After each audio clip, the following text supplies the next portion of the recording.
નમસ્કાર મિત્રો, સ્વાગત છે તમારું આજના અમારા આ નવા વિડીયોમાં। દક્ષા તે તારા પરિવારની આબરૂ ખાતર ન ગમતા પુરુષને પરણી ગઈ। મેં બધું જ જતું કર્યું છે દક્ષા, પણ હવે તું મને જે સલાહ આપે છે તે મારા માટે સાવ જ નકામી છે। મનથી અને હૈયાથી અતૂટ બંધાયેલ પ્રેમની ગાંઠ છોડવી એ શું શક્ય છે? તારા વિશ્વાસે જિંદગીની નૌકા હકારતો રહ્યો, પણ મને એ ખબર નહોતી કે મધ્ય દરિયે જ મારે ડૂબવું પડશે। સાસુમાં તમારા કપડાં કબાટમાં છે, મને કહેજો એટલે હું કાઢી આપીશ, કહેતા કહેતા દક્ષાએ પોતાની કાંડા પરની ઘડિયાળની ચાવી ઠીક કરી। દક્ષા, તું નોકરી કરવા જાય છે, પણ આજકાલ દીકરી સંભાળીને ચાલવું। તમને ખબર છે, માણસમાંથી માણસ જ નીકળી ગયો છે। કોઈના પર વિશ્વાસ મૂકવો એ ભૂલ ભરેલું છે। મને તો તારી ચિંતા થયા જ કરે છે। તો 6 ની જગ્યાએ 5 વાગે આવી જતી હોય તો ખૂબ જ સારું। ઓ મમ્મી, આ જૂનો જમાનો નથી, નવા જમાનાની હવા એ સંસ્કૃતિનું નામ જ બદલી નાખ્યું છે। તમને ખબર છે, આ મુંબઈમાં રાતના 10-10 વાગ્યા સુધી મહિલાઓ ઓફિસો ચલાવે છે, અને હું સુધીરના આવ્યા પહેલા તો આવી જાઉં છું। પછી ચિંતા શાની મમ્મી, આજે આવીને રસોઈ હું બનાવીશ। તમને ખબર નહીં હોય, મારા સસરા જીવતા હતા ત્યારે સુધીરનો જન્મદિવસ કેવો ઉજવતા હતા। અરે હા, સારું થયું તમે યાદ કર્યું। હું એ કેવી માં છું, દીકરાના જન્મદિવસને પણ ભૂલી ગઈ છું। પણ સુધીરે સવારમાં જતા જતા કશું જ કેમ ના કહ્યું? ક્યાંથી કહે મમ્મી, એ હમણાં શેરબજારની મંદીને લીધે ખૂબ જ ચિંતિત રહે છે। રાત્રે આવીને પણ કશું જ ઘરનું પૂછતા નથી કે નથી કોઈ સારી વાત કરતા। બસ એકાદ ઊંઘની ગોળી લઈને સૂઈ જાય છે। તું કાંઈ કહેતી નથી? ના, કહેવા જાઉં છું તો એવો ગુસ્સો કરે છે કે મારાથી કશું જ બોલાતું નથી। એ કેવા હતા, લગ્ન ત્યારે મારા વિના જરાય રહી શકતા નહીં, પણ કોણ જાણે શું થયું છે, છેલ્લા 2 વર્ષથી તો સાવ જ એકલા એકલા પોતાનું ધાર્યું કર્યા કરે છે। હોય હવે ચડતી પડતી તો સૌને આવે છે, એનાથી માણસ કાંઈ બદલાઈ ન જાય। હિંમતથી માણસ ધારે તે કરી શકે છે। મમ્મી, અમારા પિયરમાં પહેલાં શું હતું અને અત્યારે કોઈ વાતની કમી છે? ચાલ્યા કરે। આજે સુધીરને હું ખભે ખભો લગાડીને કામ કરી રહી છું, પણ એના હૈયામાં કંઈ વેદના ભરી છે તે કંઈ જ સમજાતું નથી। મમ્મી, હું જાઉં છું, મારે હવે જલ્દીથી ઓફિસમાં પહોંચી જવાનું છે। સુધીરના જન્મદિવસની કોઈને વાત ના કરતા, ઘરમાં આપણે 3 જ જાણીએ। આજે તો બનશે તેટલી હું જલ્દીથી આવીશ, ભલે, કહેતા કહેતા સાસુબાઈએ ઘરનો દરવાજો બંધ કર્યો। દક્ષા ઘરેથી થોડે દૂર ગઈ ને તરત જ, હાય દક્ષા, કેમ છે? તું તો પરણ્યા પછી સાવ જ બદલાઈ ગઈ છે, એક ફોન પણ નથી કરતી। આખરે છે શું? જો સુનિલ, હવે હું તને મળવાનું બંધ કરી દે। કોલેજના દિવસો કોલેજમાં ગયા, મારે ઘર છે, પતિ, સાસુ છે, મને હવે મારા સંસારને બનાવવા દે। હા, તું મારા પર પ્રેમ વરસાવતો અને હું ભીંજાઈને તારી ઉષ્મામાં સદાયને માટે બધું જ ભૂલી જતી, પણ સુનિલ, લગ્ન પછી એ પ્રેમ યાદ કરીને કરવાનું પણ શું? હું હવે કોઈકના માટે જીવી રહી છું, તું હવે કોઈ સારી છોકરી પસંદ કરી લગ્ન કરી લે। આમ અવારનવાર મળવાથી મારા સાસુ સુધીરને ખબર પડશે તો મારે તો કમોતે મરવું પડશે। પ્લીઝ સુનિલ, પ્લીઝ સમજી જા, પ્લીઝ। દક્ષા, તને ખબર છે ને, એ દરિયાની છલકોમાં આપણે પહાડથી પગ બોતા કેવું હસતા અને કેવી વાતો કરતા। તું તો એમ જ કહેતી કે સુનિલ, તારા વિના જીવનમાં જીવવું એ શક્ય જ નથી। ઠીક છે દક્ષા, તે તારા પરિવારની આબરૂ ખાતર ન ગમતા પુરુષને પરણી ગઈ। મેં બધું જ જતું કર્યું છે દક્ષા, પણ હવે તું મને જે સલાહ આપે છે તે મારા માટે સાવ જ નકામી છે। મનથી અને હૈયાથી અતૂટ બંધાયેલ પ્રેમની ગાંઠ છોડવી એ શું શક્ય છે? હું લગ્ન કરીશ તો પણ દક્ષા, તારો ચહેરો તો મારી નજર સામે જ રહેવાનો છે। ખરેખર સ્ત્રીઓ બધી જ આવી જશે। તમારી ભૂલ તમે કબૂલ ન કરો અને પછી પુરુષો પ્રત્યે નફરત કરીને આખી જાતને વગોવો, એ તો કેમ ચાલે? દક્ષા, તારા એક શબ્દ પ્રમાણે મારી પ્રત્યેક પળને ભરી દીધી છે। તે કહ્યું તેમ જ રહ્યો અને તારા વિશ્વાસે જિંદગીની નૌકા હકારતો રહ્યો, પણ મને એ ખબર ન હતી કે મધ્ય દરિયે જ મારે ડૂબવું પડશે। દક્ષા, કિનારાની આશાએ પ્રત્યેક પ્રેમી પોતાના વહાણ હંકારે છે, પણ કિનારો ક્યારેક નદીને ભૂલી જાય છે, ત્યારે દરિયો કે નદી કોઈના એ ક્યાં થાય છે। ઓકે સુનિલ, બસ થયું, હવે મને જવા દે, પ્લીઝ સુનિલ। હું પણ કાંઈ સુખી નથી. દક્ષા આવજો પણ નથી કહી શકતી. આવજો બસ. સુનિલના ચહેરાની આભા ઉદાસીમાં ફેરવાઈ ગઈ. પોતાની જાતને ફિટકારતો સુનિલ દક્ષાનું નામ ભૂલવા જાત જાતના નુસ્ખા કરવા લાગ્યો. પણ જરાક વિચારોમાં ડૂબી જાય કે તરત જ દક્ષા તેની સામે આવીને ઊભી રહે. 6 વાગ્યા સુધી મહાલક્ષ્મીના દરિયા ખડકો પર બેસી રહ્યો.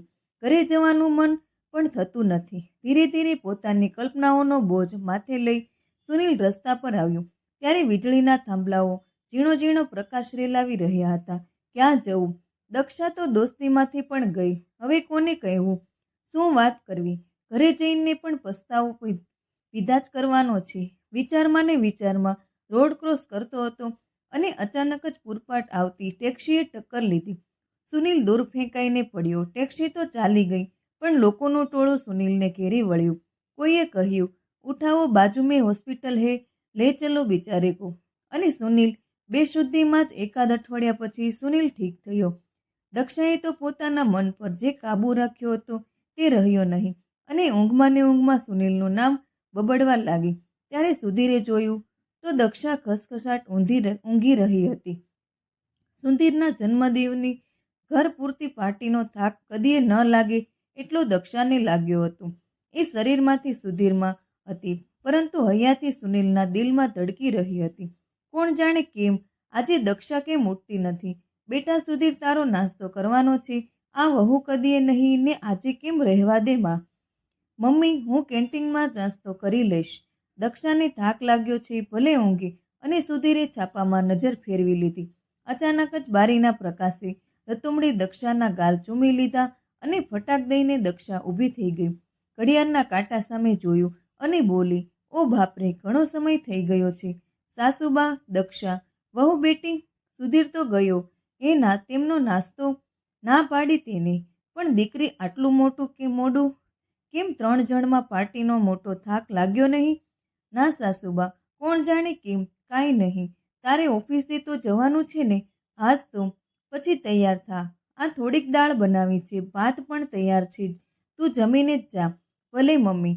સાસુમાં ધીમે વધારે પ્રેમ કરે તો વિશ્વમાં સાસુ વહુનો સહિયારો સંસાર પેટીને ઉજળી કરી મૂકે. ખરેખર મારી સાસુ મને માથીએ અધિક રાખે છે. મનોમન દક્ષા તૈયાર થવા લાગી. ઓફિસે પહોંચતા દક્ષાને થોડીક વાર લાગી. ટેબલ પર કામ કરતા કરતા સુનિલના ચહેરાએ દક્ષાનો મનોવિસ્તાર ઘેરી લીધો. એકાએક પોતાના ભૂતકાળના કોમળ પ્રેમના પ્રદેશમાં એ ડોલવા લાગી. તેનાથી રહેવાયું નહીં. ઊભી થઈ અને રસ્તા પર પબ્લિક ફોન પર આવી. આંગળીઓના ટેરવા ખચકાઈને નંબર પર પડતા હતા ત્યારે આંખની પાપણોના ભાર દક્ષાથી ઝીલાતો ન હતો. એકાએક નંબર લાગી ગયો. હેલો, કોણ? સુનિલ. યશ મેડમ, હું દક્ષા. ઓ, દક્ષા ક્યાંથી બોલે છે? ઓફિસેથી બોલું છું. શું કામ છે? સુનિલ, પ્લીઝ તું 5 વાગે અહીં મારી ઓફિસે આવી જાને, પછી હું બધી જ વાત કરીશ. સુનિલ, શ્યોર, આવી જજે, મૂકું છું. અને સુનિલના પ્રેમનો દરિયો ભરખી વખે છલકાવા લાગ્યો. ક્યારેક 5 વાગે અને પહોંચી જાવ. દક્ષા ટેબલ પર બેઠી બેઠી 5ના ટકોરાની રાહ જોતી હતી. ત્યાં તો ફોનની ઘંટડી રણકી. દક્ષાને આપોને. સુધીર, તેનો મિસ્ટર બોલું છું. યસ સુધીર. બોલ, શું કામ છે? દક્ષા, આજે આપણે એક મિત્રને ઘેર જવાનું છે. હું તારી ઓફિસે આવું છું. 5 વાગે આવી જઈશ. સુધીર, કાલે જઈએ તો ન ચાલે? કેમ? તારે વધારે કામકાજ છે. સુધીર, બોસ હાજર નથી, મતે આજ બેસવું પડશે. ઘરે પણ મોડી આવીશ. પ્લીઝ સુધીર, ખોટું ન લગાડતો. કાલે જઈશું. ઓકે, જેવી તારી મરજી. તો હું તો સીધે ઘરે જઈશ. ભલે. દક્ષાના ચહેરા પરના પરસેવે હોઠ પરની લિપસ્ટિક ભીની કરી નાખી. સ્વસ્થ થતાં થોડીક વાર લાગી. આમ તેમ કામ આટોપી પોતાની બેગમાં કાંઈક શોધતી હોય તેમ જોવા લાગી. એટલામાં 5ના ટકોરા પડ્યાને દક્ષા બેગ હાથમાં લઈ ઊભી થઈ. સડસડાટ ઓફિસનો દાદર નીચે ઉતરીને સુનિલને કહ્યા પ્રમાણે રાહ જોતી ઊભી રહી. એટલામાં બાઇક પર સુનિલ આવ્યો. દક્ષા, હાય. સુનિલ, જલ્દી કર, આપણે ક્યાંક જઈને બેસી જઈએ. કેમ ઉતાવળ છે? ના સુનિલ, પણ. અને દક્ષા સુનિલની પાછળ બાઇક પર બેસી કે સુનિલે કિક મારી. ઓહો, સુધીર સાહેબ, આપ અહીંયા? Yes sir. દક્ષા ગઈ ક્યારની? ઓહ સોરી સર, પણ આવો બેસો. તમે કોઈ દિવસ અમોને દર્શન દેતા જ નથી. કહેતા કહેતા દક્ષાની ઓફિસના બોસે સુધીરનો હાથ પકડ્યો અને બેસવાનું કહ્યું. ના રમેશભાઈ, આજે નહીં, વળી કોઈક દિવસે આવીશ. ઓકે, કોઈ ઉતાવળમાં છો? Yes my friend. ચાલો તો આવજો. અને સુધીરે પોતાના ઘર તરફ બજાજ ઝાંકાયું. બરાબર 8ના ટકોરે સુધીરે ઘરમાં પગ મૂક્યો અને સુધીરની મમ્મી બોલી, બેટા આજે દક્ષા કેમ નથી? રાત થવા આવી. સુધીરે જમી લીધું. સુધીરની મમ્મી દક્ષાની રાહ જોતી બેઠી હતી. એટલામાં ફોનની ઘંટડી રણકી. હલો, કોણ બોલે છે? એ તો હું, મમ્મી દક્ષા. સુધીરને ફોન આપો ને. સુધીર બેટા, કહેતા કહેતા સુધીરની મમ્મીએ બૂમ મારી. દક્ષાનો ફોન છે, આવ્યો કહીને સુધીરે ફોન હાથમાં લીધો. સુધીર, હલો સુધીર, હું જરા લેટ આવીશ. ઓફિસમાં અમારી સાથે કામ કરનારા ઘરે તેની બર્થડે પાર્ટી છે. ઓકે સુધીર. દક્ષા આજે કાલે ગમે ત્યારે આવી શકે છે. અને ધડાક દઈને સુધીરે રિસીવર મૂક્યું. પરણી સ્ત્રી પોતાના પતિને ઉલ્લુ બનાવીને ગમે ત્યાં ચાલી જાય. શું સાલું આ સંસાર છે? બબડતો સુધીર પોતાના રૂમમાં ગયો અને લાઇટ બંધ કરી. દક્ષાની રાહ જોતા સાસુબાની પણ ચોંકા આવતા હતા. 1 વાગ્યો હશે ને દક્ષાએ ઘરનું બારણું ધકેલ્યું. દક્ષાની સાસુએ દરવાજો ખોલ્યો અને તરત જ બોલ્યા, દીકરી, તું તો મારા ઘરની વહુ છે. આમ ઘરમાં ઘણી એકલો હોય ને તું પાર્ટીઓમાં જાય એ ઠીક નથી. અરે પેલું કોણ છે? સુનિલ પર નજર જતા જ સુધીરની મમ્મી બોલી, સુનિલ મને મૂકવા આવ્યા છે. સુધીર બધું જ વાર્તાલાપ સાંભળી રહ્યો હતો. પોતાના રૂમમાંથી એકદમ જ આવ્યો અને બોલ્યો, મિસ્ટર સુનિલ, દક્ષાને તમારા વિના ફાવતું નથી. તમારા ઘરે રહેશે તો વાંધો નથી. આખરે એ અહીંયાથી તો મારી સાથે છે જ નહીં. વચમાં જ દક્ષા બોલી, સુધીર તમને શું થયું છે? આ શું બોલો છો? જરા વિચાર તો કરો. શાનો વિચાર? તું જ સાચું કહી દે ને. સુનિલ તારો ફ્રેન્ડ છે કે પતિ? બસ કરો સુધીર, બસ કરો. લગ્નની ચોરી એ સુનિલ ન હતો, પણ તમે હતા. તમે અને આજે. હા, હું મારી દોસ્તીના પ્રેમને તમારા વાસનામય પ્રેમ કરતા ચડિયાતો માનું છું. સુધીર, તમે તો મારા શરીર સાથે જ રમ્યા છો. ક્યારેય દિલની ધડકોને વાચા આપી છે? અને પાછા મેં શું ભૂલ કરી એ તો કહો. દોસ્તી કરી છે, દોસ્તી. કોઈ લગ્ન નથી કર્યા, સમજ્યા? રાત વીતી રહી છે. સુધીરની મમ્મીના ચહેરાની રેખાઓ ભયથી રંગાઈ ગઈ હતી. ચિંતાતુર ગંભીર ચહેરાની આંખો ફાટું ફાટું થઈ રહી હતી અને આખાએ ઘરમાં દક્ષા અને સુધીરના શબ્દોએ દિવાલોની સ્થિરતાને ખંડિત કરી હતી. એકાદ ક્ષણ સૌ ચૂપ હતું. ત્યાં તો સુનિલ કહ્યું, દક્ષા, ધીરજથી કામ લે. હું જાઉં છું. ખૂબ જ મોડું થયું છે. ના સુનિલ, મને લીધા વિના જવાનું નથી. આ ઘરમાં શંકા કુશંકાનું સામ્રાજ્ય સ્થપાઈ ચૂક્યું છે. હવે આખી જિંદગી જો આમ જ જાય તેના કરતાં મારો રસ્તો કરી લેવો જોઈએ. મારે પિયર પણ નથી જવું. કોઈને કશું જ નથી કહેવું. સુનિલ, આજે તું મને અહીંથી લઈ જા. સુધીર એક શબ્દ બોલે તે પહેલાં તો સુનિલે દક્ષાનો હાથ પકડ્યો અને ચાલવા માંડ્યું. વાહ, નાટક ઘણા સમયથી ચાલતું હતું. છેલ્લો અંક આજે જ પૂરો થયો છે. મમ્મી, બેટા સુધીર, વહુને પાછી બોલાવ. હશે એકાદ ભૂલની ખાતર આખી જિંદગી તરછોડવી એ સારું નથી દીકરા. સારું ખોટું હું સમજું છું મમ્મી. હું પણ બીજા લગ્ન કરી લઈશ. દક્ષાઓ અનેક છે, એના પર જ છાપ થોડી મારી છે. આવું ન બોલ સુધીર. કેટલા વર્ષ જૂનો સંબંધ આમ એકાએક તોડતા તને કશું જ નતું નથી? ધીરેથી દક્ષાએ જોયું તો સુધીર પૂતળાની જેમ ઊભો હતો અને સુધીરની મમ્મી અંધારાના અવાજને સાંભળી રહી હતી. ભાંગેલા મને બંને જણ પોતપોતાના ઓરડામાં ગયા ત્યારે બરોબર સવારના 5 વાગ્યા હતા અને ફોનની ઘંટડી રણકી. સુધીરે ફોન લીધો. ગુડ મોર્નિંગ સુધીર, સુનિલ બોલું છું. સુધીર, દક્ષા તો જોયું. માથે કલંક લગાડીને તમે મારો જાન લીધો. સુધીર, પણ હું તમારો પડછાયો બનીને આ ઘરમાં જ છું. તને ખબર છે ને સુધીર, લગ્ન પહેલા આપણે કેવી રીતે વાતો કરેલી અને આજે તું મને ભૂલી જવા બેઠો. પણ નહીં, હું તારાથી જરાય દૂર નથી સુધીર. સુનિલ તો મારો મિત્ર છે. મિત્ર? આ રાત પડી મારું નામ તમે લીધું, પણ હું, હા, મારો ચહેરો તમારા ચહેરામાં જ છે. ડબલ બેડ પર જ સૂઈ રહેજો. હું બાજુમાં આવીને સૂઈ જઈશ. હજી તમને ખબર છે ને, મારે માં બનવાનું છે. સુધીર, પેલા ફૂલ તમોને મેં આપેલા તે ટેબલ પર રોજ મૂકજો. સુકાય તે પહેલાં પાણી નાખજો. મમ્મીની સેવા કરજો. જુઓ, કાલે રક્ષા નામે તમને પરણવા કોઈ ચાહે તો હા પાડજો. એ રક્ષામાં દક્ષા જશે અને સુધીર ધુસકે ને ધુસકે રડી પડ્યો. બરાબર રાતના 2 વાગ્યા હતા. દક્ષાનું સુનિલ સાથેનું જૂનું બંધન અને તેના આજના પતિ સુધીર વચ્ચેનો સંબંધના તણાવની પરિપૂર્ણતા તેમના જીવનમાં અગમ્ય પરિસ્થિતિઓ સર્જે છે. દક્ષાનું જીવન જે પહેલા પ્રેમ અને સંસાર વચ્ચે વિભાજિત હતું, હવે એક હકીકત બની ગયું છે જે બંને પક્ષ માટે નિર્મમ હતી.